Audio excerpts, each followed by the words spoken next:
আমাদের সবার অতি প্রিয় মুনিরুল আজাদ সে সম্প্রতি দেশে গেছে অল্প কিছুদিনের জন্য। সে কোথায় থাকে? পাথারপাড়া, কুশমান্ডি,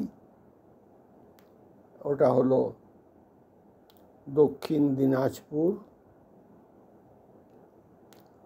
এবং ওয়েস্ট বেঙ্গলে। সে আজকে গেছে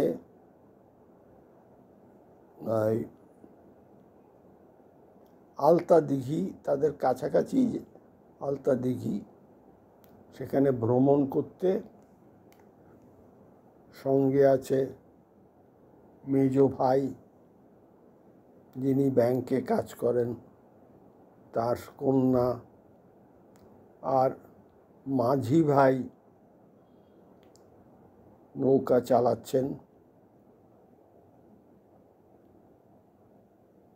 সবাইকে দেখে খুব ভালো লাগলো,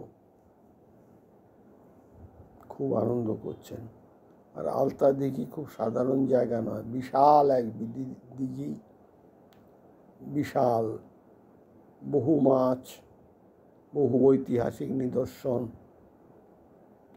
এবং কথিত আছে যে ওখানে একটা গাছ আছে, সেই গাছটা স্পেশাল। সে আছে মহাভারতের আমল থেকে, যখন পাণ্ডবরা অজ্ঞাতবাসে গিয়েছিল এবং বিরাট রাজার রাজত্বে গিয়েছিল, সেই সময় একটা গাছে তারা তাদের অস্ত্রশস্ত্র লুকিয়ে রেখেছিল। সেই গাছটা আছে। আর জায়গাটা যে খুব ঐতিহাসিক সেটা বোঝা যায়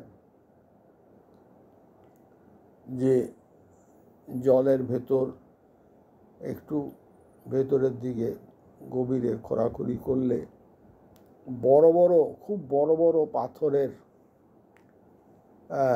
স্ল্যাব দেখতে পাওয়া যাবে, যেটা নাকি প্রাচীন অট্টালিকা নির্মাণের নিদর্শন, এবং এই নিয়ে যথেষ্ট গবেষণা হওয়ার দরকার আছে। এর প্রাচীনত্ব দিকে কিছু কি হচ্ছে না হচ্ছে আমার অন্তত জানা নেই। আমি একবার আর্কিওলজিক্যাল সার্ভে অফ ইন্ডিয়াকে চিঠিও লিখেছিলাম ডিরেক্টরকে,